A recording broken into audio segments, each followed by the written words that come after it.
Hello Crazy Llamas, it's Roscoe and welcome to another gaming video. Now if you'll remember in my last gaming video when we played Minecraft, I discussed how since Minecraft has been out for such a long time, a lot of us have played it over and over and over again, and as a result, we may have run out of ways for the game to be fresh and new. So I showed you a way that I came up with that involved hunting mobs at night while flying over the land and shooting them from the air with a bow and arrow. I've always had a lot of fun doing that, and hopefully you guys enjoyed watching the video and maybe giving it a shot yourself. Today I'm going to show you another way that I've come up with to enjoy the game and to keep it fresh and new for me, and hopefully you guys will enjoy this one too. So without any further ado, let's get started. Okay guys, so here we are in the Nether, and as you can see I'm up on a high place and I'm looking down into a big crevasse here, and what I'm doing is I'm looking for zombie pigmen or whatever mobs will appear, and I'm going to try to pick them off from a long distance. And here's my first victim here. Ooh, look at that, that's a first hit. Ooh, there we go. See, so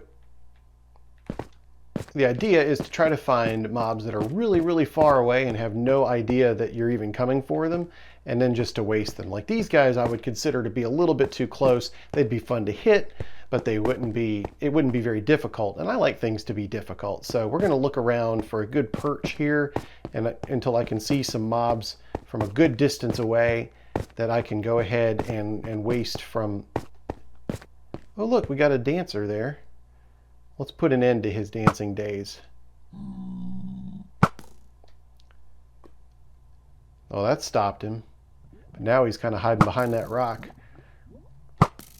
Ooh, and another kill for Roscoe. So, oh, this is what I'm talking about. So here we have a bunch of zombie pigmen that have spawned all the way on the opposite. I'm going to lob an arrow clear over there, and get there we go. We knocked him out of range, so now he's not even visible. We could probably knock this one out of range too if we hit him. The sensitivity on my controller doesn't allow me to really do much fine tuning, so I'm kind of at the mercy of where they're standing. But ooh, there is a long distance kill. Now here's one close to the ledge. I know we're going to put him a little bit, if we hit him, we're going to hit him a little bit into the ledge, but sometimes they'll fall backwards, and then we'll get a good fall like that.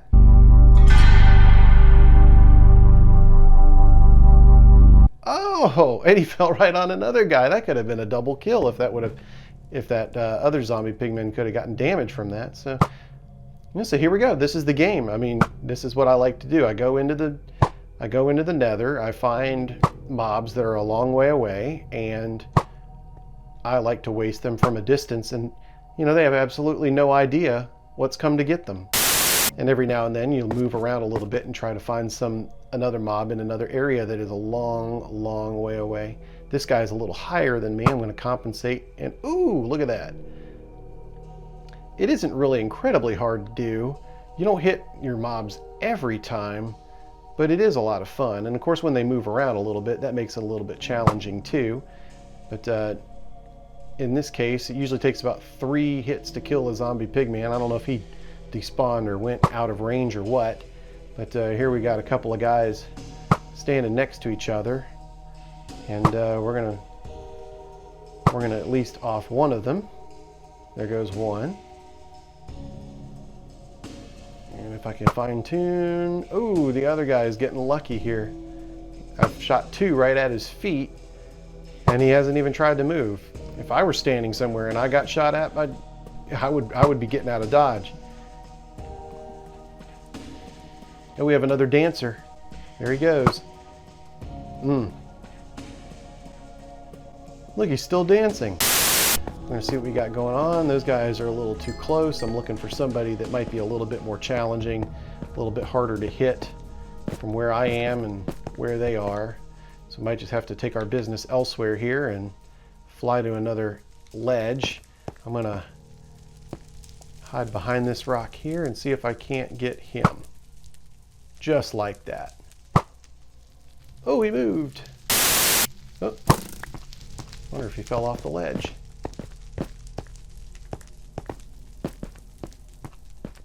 Oh, we got our fortress here. These are always fun. They provide a different type of mob. Oh, like this guy. like a blaze. Get out of my way. Hold it. Out of my way. Hey. What are you looking at? Yeah, that's right.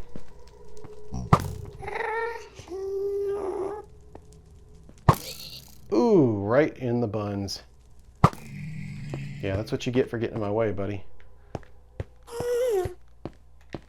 Sometimes this is fun to do. That has to hurt. Alright, so here we go. Our blaze. Still waiting there, still taunting us. Still thinking he's better than us. Still on his way to death. Now these guys are different because they bob up and down, and that makes it kind of hard to hit them. You kind of have to time it, see where your arrow's going, and then see if you have to hit him on the low part of his jump or on the high part. And of course they take a few hits too. They're challenging. I'm in hard mode, and these guys are not made to be easy.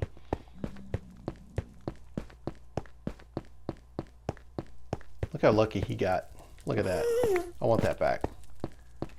I definitely want this. There's some misses right there. I don't know if you guys have ever seen this. I discovered this a long time ago, and it seems like every time they put out an update, I try to see if they've ever fixed it, and they haven't. So you have your arrow here that's stuck in a block, and if you destroy the block that it's stuck in, the arrow kind of continues to fly, and you can hear it. It got lodged into the next brick, and it still made the same sound like it had hit the wall at speed, you know, and it happens every time you get rid of the brick or any kind of block that the arrow is stuck in. I've always had a lot of fun doing that. I don't know if you guys have ever noticed that. There's an Enderman. And of course you can't shoot Enderman with arrows because they'll teleport away. But when I shoot at an Enderman, if he does teleport away, I consider it a hit just like that. So, I mean, you're not going to do him any damage. The baby zombies are really hard to hit because not only are they small and they have a low profile, but when they get to moving, they will move, and they move a lot. So it's kind of hard to get your aim on them. And even then, when you do have your aim pretty close to them, it's hard to register a hit. But you got to be better than that. Oh, look at that. There's a magma cube. Now these guys are a lot of fun because not only do they take a lot of hits, but their movement is a lot different. And it makes it for a good challenge, especially from distance and especially with a bow and arrow. So I'm going to...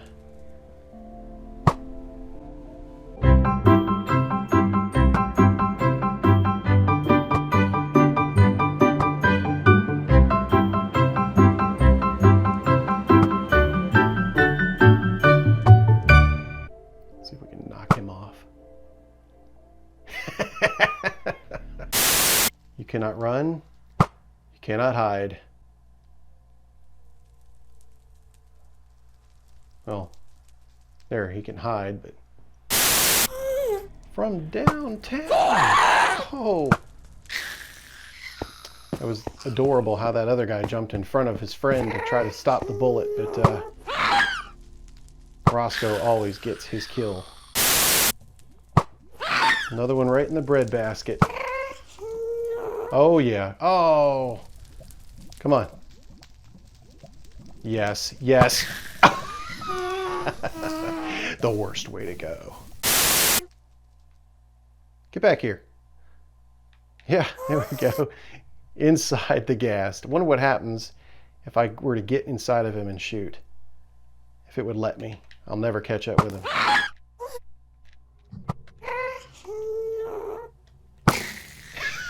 Kill from inside the ghast. I've never done that before. I had a lot of fun doing that. Have you ever seen those nature shows with that English guy doing the narration, talking about what all the animals are doing? Sometimes it's fun to do this with that voice. High on his perch, the sniper stands waiting for his prey, looking down into the valley below, looking for the perfect target. At last, he sees one on the opposite ledge, a mile and a half away. Unbeknownst to him, his death will be coming soon. His name is Larry. Larry walks around in random patterns, not knowing that the arrow of death with his name on it will soon be flying towards him and sinking into his head or his side.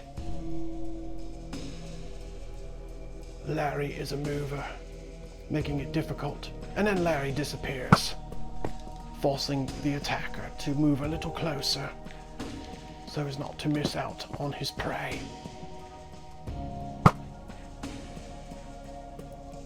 It turns out Larry is with friends. Larry's friends will soon meet the same demise as Larry. Larry takes another hit to the side. In his panic, he does absolutely nothing but stand there, almost inviting the arrows of death to come from the unknown origin. Larry gets lucky a third time in a row, whilst doing nothing, flaunting at his attacker, thumbing his nose at the fact that the attacker, for whatever reason, cannot get his control. And Larry's final demise is sealed. And now for Larry's friend, John. John is also no more. It's a sad state of affairs. The final target stands still like all the others. Unbeknownst to him, his death will soon be arriving, in the form of a pixelated arrow flying at speed. Somehow these are misses, however they should be hits, and so the final hit is scored. The spoils of war are collected, and the rotten flesh is discarded for its uselessness. Okay guys, so I had a lot of fun making this video, as I always do, and I hope you guys enjoyed watching it. Maybe you'll try some really long sniper shots too. You don't have to do this in the Nether. I just found that the Nether is always generating mobs, it's always dark, and the landscapes make for some really, really long shots, whereas in the overworld there are trees and all kinds of mountains and stuff getting in the way, and there's really nothing much more interesting to shoot than pigs and cows and stuff like that. So give this a try. I'd love to hear your stories in the comments. So if you like watching my videos, leave a comment and tell me so. Leave a like, and if you aren't subscribed already, subscribe so that you can see more videos. Every Monday I put out a new YouTube poop, typically a Peppa Pig, and on Thursday I'll put out a new gaming video, various games. It kind of varies from week to week.